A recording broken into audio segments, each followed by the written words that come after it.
today we are here with a very special guest who is no stranger to the Acadiana community. Veteran broadcaster Marcelle Fontenot is the new Chief Communications Officer here at UL Lafayette. So welcome, Marcelle. Thank you very much. It's been a minute since I've been this close to a microphone, so it feels good. It feels good to have one in front of me. We're so happy to have you here, and I know it hasn't been very long, but what's been your favorite part about being on campus so far? I know you had fun at Lagniappe Day last week. So apparently that became a thing very quickly. That I will explain. I was walking on campus near the Union for Lagniappe Day, and Cupid's Flex was playing, and I turned around and there were some students dancing, and the moment was there. I can't and resist so that. I joined right in, and next thing I know, there were videos of me, and I went ahead and shared. That's a good way to spend a Friday, with students, just having a good time. I think it's very humbling, too, to step back into a space with students there and remembering my college days, but also seeing this newness and this freshness and this excitement that students on this campus have. They're why we're here. They're why we are here day in and day out doing what we're doing. And it was a good time, Lagniappe Day, to say the very least. Yeah, it's a special time on this campus, too, especially because, it's right before finals week and just everybody can let loose. And the weather was beautiful. A Friday in South Louisiana with boiled crawfish and sunshine. You can't ask for much better. Yes. Well, good. Well, when you accepted this job, it made headlines, but before those headlines, you shared about it with your audience on social media. Can you just talk a little bit about what that audience means to you and how that relationship has evolved over the years? So I decided that morning after meeting with our team that I needed to let the audience know myself. I knew that the university was going to make a release. I knew that News 15 was going to release. But for over 20 years, I was inside people's homes at whatever time of the evening they chose to watch. And I was there on good days, normal days, and I was also there in times of tragedy. And it's something to be said. I think one of the greatest gifts people can give you is when they trust you.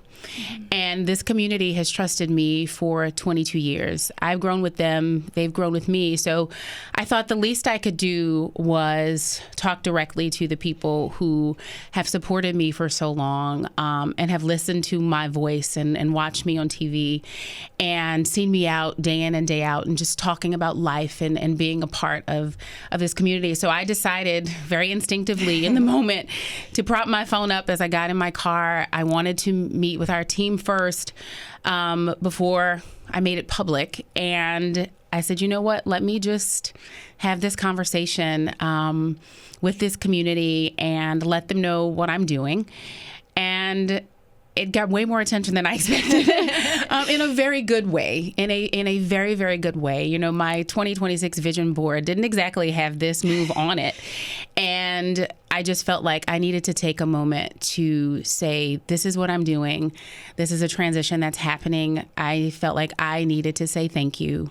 And I still, it's been almost a month now since I've left TV, and the thank yous have not stopped. I'm still seeing people, even on campus. I was called the news lady just a few minutes ago. It's true. I can verify that. You were with me. And it's still very endearing. And I'm still so grateful and so appreciative.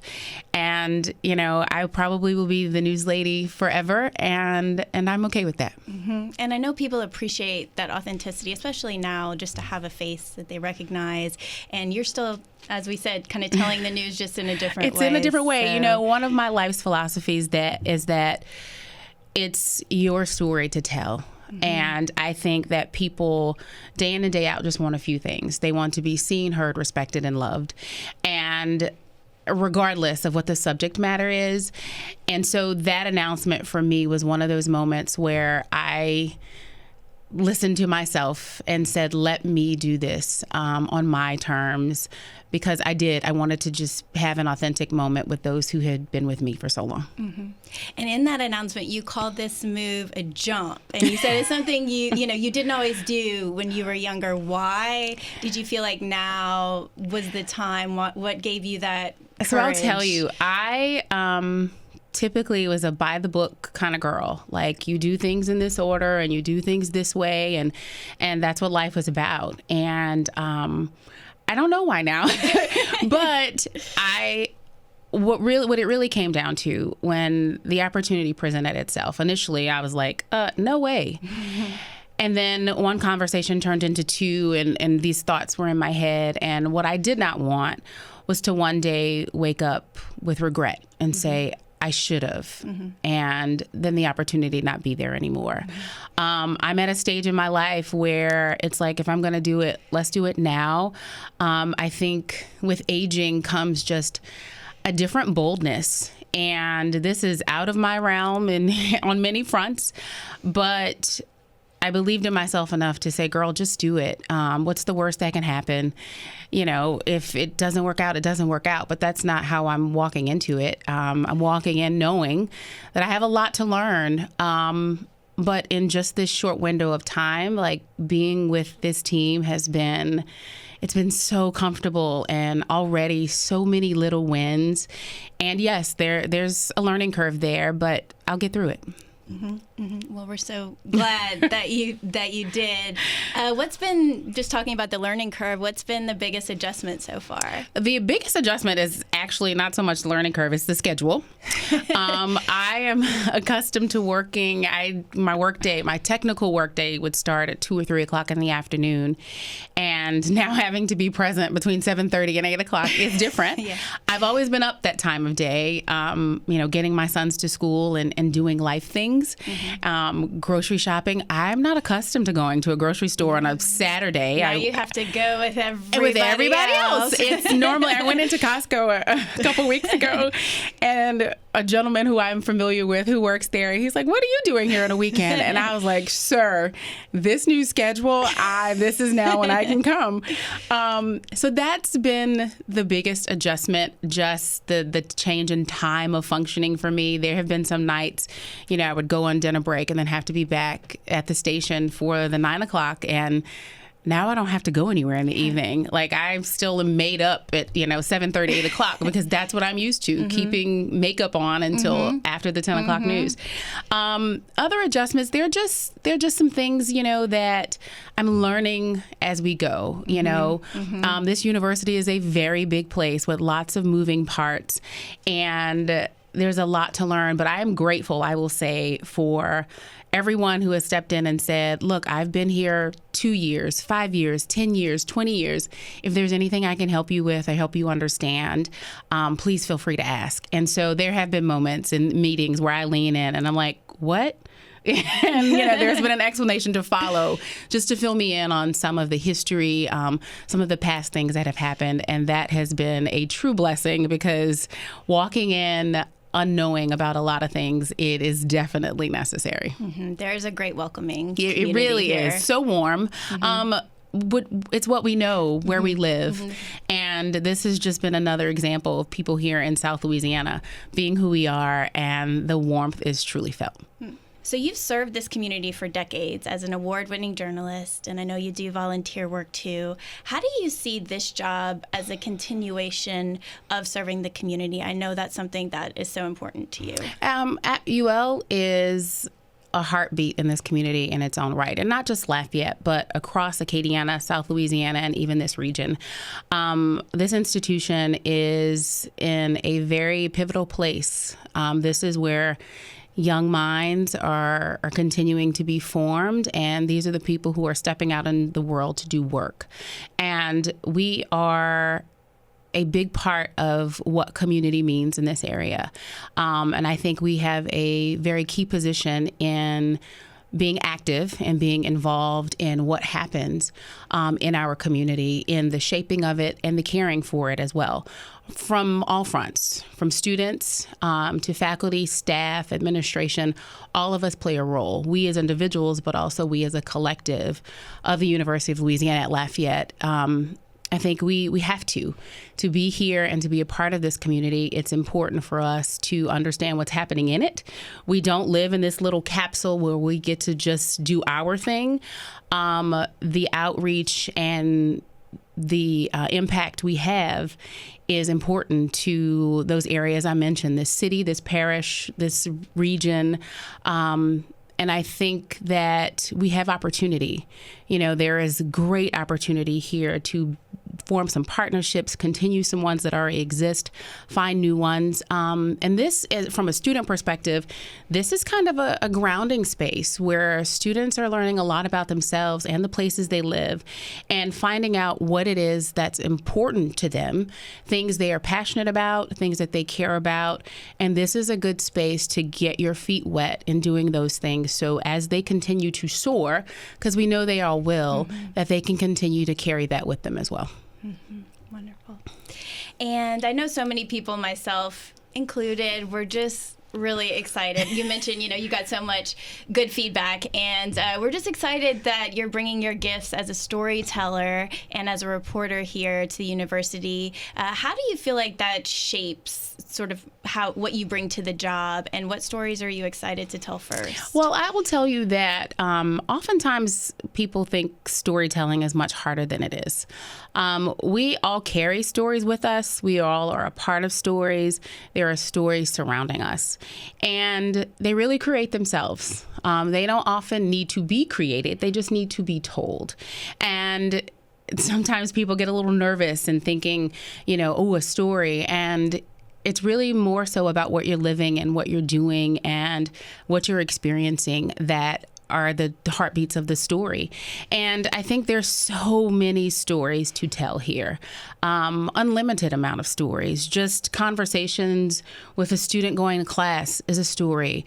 We just walked past some posters in Moody. Those are stories. The people who created them, the reasons they created them, the subject, what's going to happen next. Stories continue as they go along. You start with one little thing, and there's so many stories to develop just out of that one person or that one subject. I think that we have a duty to tell all of the stories. Not all of them are going to be good ones, but not all of them are bad either. And I think that if you don't highlight what you have going on, then people won't know. And we live in an age where information is everywhere. And if we're not at the forefront of making sure people understand what we do here and who's here and what these people are working toward, then how will the world know? And we literally have an opportunity to talk to the world this day and age through all of the outlets. And I believe that in my role and with this team, that's our job.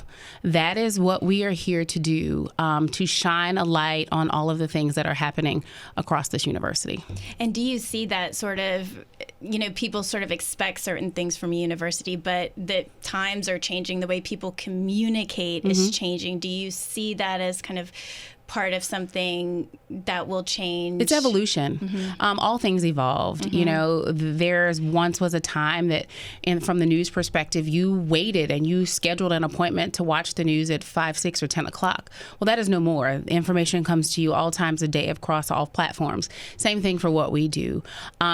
If people are there, especially students who are looking to come to college, their parents, stakeholders, community members, potential partners we're already established with, we need to be there too. And we need to make sure that they have access and a bit of ease in seeing what's happening here from different vantage points. I think some students are some of the greatest storytellers. They really are.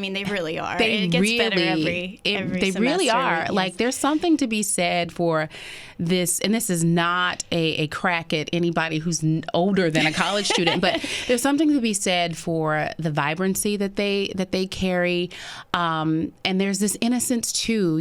There's this world out there that that they are just setting out to discover, and to see it from that perspective is refreshing. And I think that they hold this nugget that some of them don't even know that they have in telling the story of this school. Wonderful. Well, in closing, something personal, I heard that you love the sound of music. Yes.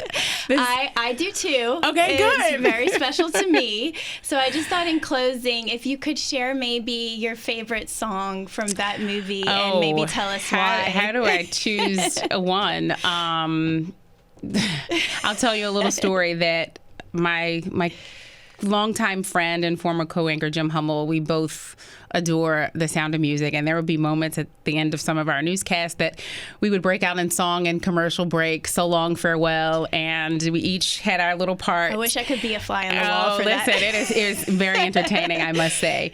That movie, I can't explain why. It's been a part of my life for what seems like forever, and I've tried to make my sons watch. I've tried the same thing. And my kids are like, Mom, really? And I'm like, yes, like it's so great. So yeah, The Sound of Music, my favorite movie. I sing along and it all out of tune and everything else, but it's just one of those heartwarming things that's been around in my life for a long time. Oh, I love it. Well, we might have to bring us to this new I'm team. down. I mean, y'all see me dance. We can't hold up to Jim, though. We can't. Y'all have seen me dance, so we'll invite Jim. He can come. Yes. He can come as well. Well, wonderful. Before we close, anything else you'd like to share? I just want to, again, give a really quick thank you for everybody who's asked in the past month, how are things going and how's the new job, and everybody here who has said, hey, Marcelle, welcome. If you need anything, let me know. It can be tough being the rookie, on a team, but I definitely feel a part of the team and as part of this community as I have ever been before. So a huge thank you to this entire area. Well, thank you for saying yes to this interview and not even your first month on the job. I appreciate you jumping in. Listen, thank you for bringing me back. It's good to be in front of a microphone again.